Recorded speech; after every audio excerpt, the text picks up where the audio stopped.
This is London, over 500 years ago, a city of smoke and stone, where the air smells of firewood, waste, and river water. These narrow streets are crowded and loud. Church bells echo across rooftops, not just to mark time, but to warn, to summon, to control. Beyond the fog and timber houses lies power. Behind guarded walls, one man rules everything. This is London under Henry VIII. We begin at Whitehall Palace, the largest royal residence in England. This is not simply a home. It is the center of government, influence, and fear. Courtiers move carefully through its courtyards, dressed in fine wool and fur, waiting for summons that could change their lives. Guards stand watch at the gates, halberds in hand. From here, decisions are made that ripple across the entire kingdom. London exists in the shadow of this palace. Henry VIII is not a distant ruler. He rides through the city in royal procession, a broad and unmistakable figure reminding London who holds power.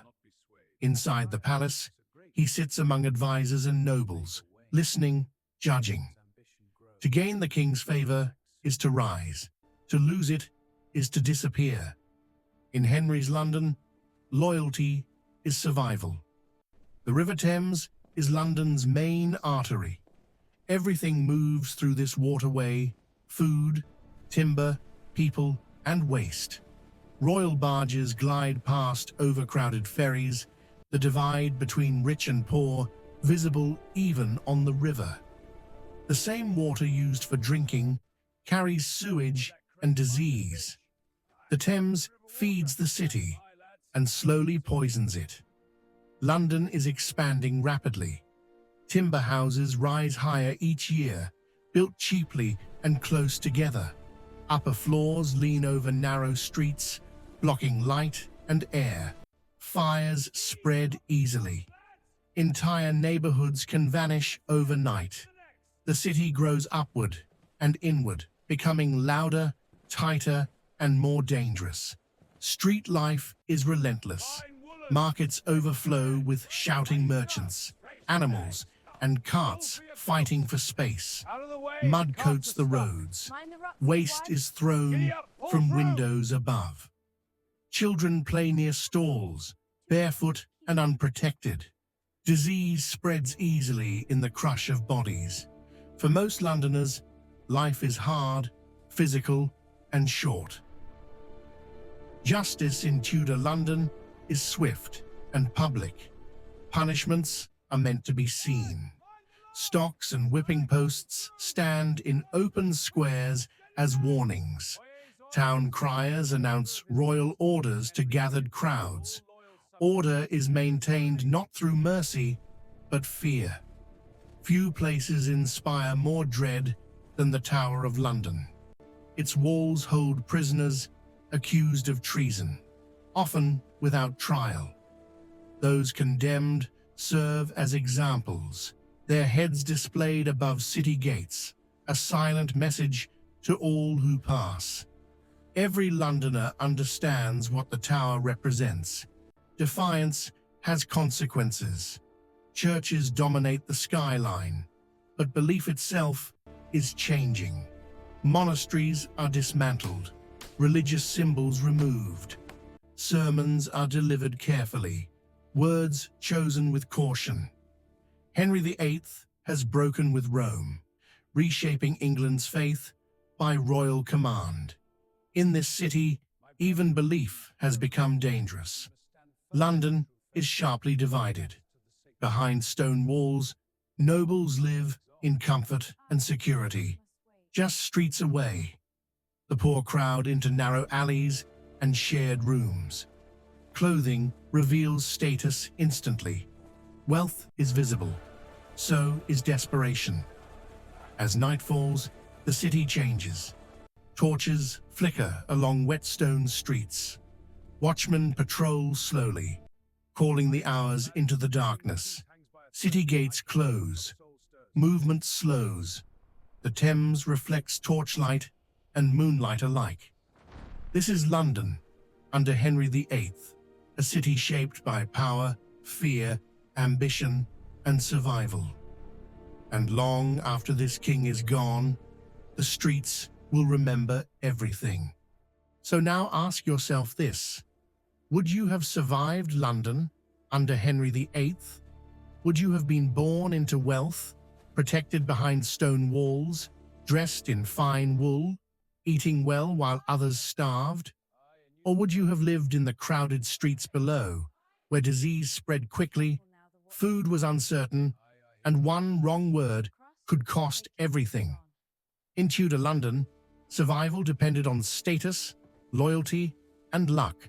Rich or poor, no one was ever truly safe. This was a city ruled by power and fear, where daily life unfolded in the shadow of a king. This was Tudor London.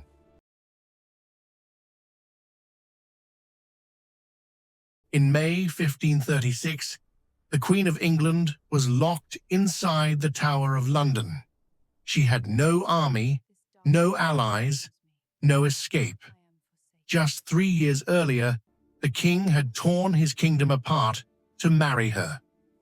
This is the story of how Henry VIII gave England a new religion for one woman, and then decided she had to die. Tudor England was not a place of mercy. Power was absolute, loyalty was temporary, and fear ruled the court. The king's word was law, and his favor could vanish overnight. To rise close to the throne was to walk on a knife's edge, and no one walked closer or fell harder than Anne Boleyn. Anne Boleyn arrived at court intelligent, educated, and dangerously independent. She was not content to be a mistress. She refused to be used. When Henry VIII noticed her, he expected obedience. Instead, Anne did the unthinkable. She said no, not once, not briefly.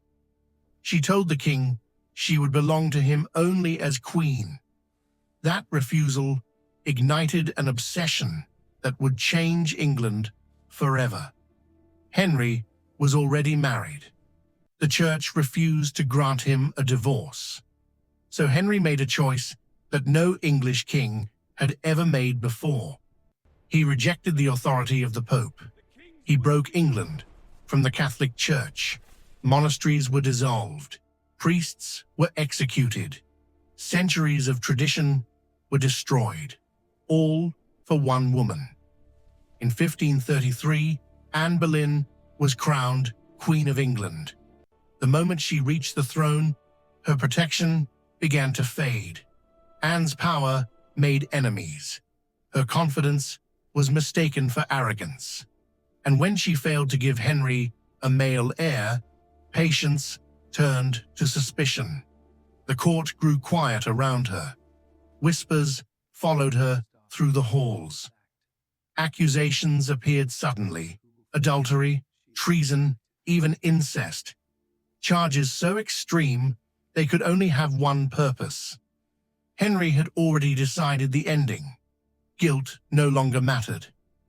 On a cold morning in May 1536, Anne Boleyn was taken to the Tower of London, not as a queen, as a prisoner.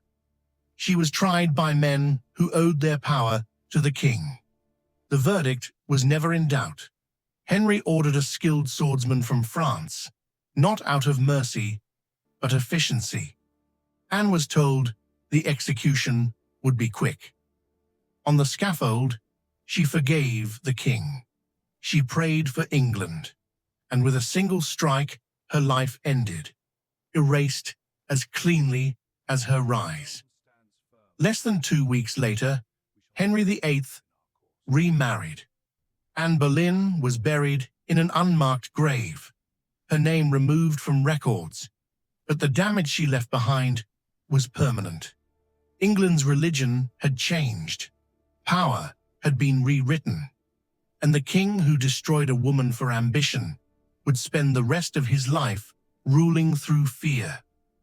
Anne Boleyn was queen for less than 3 years, but she remains the most dangerous woman Henry VIII ever loved, because she proved that even a king could lose control, and when he did, someone had to pay.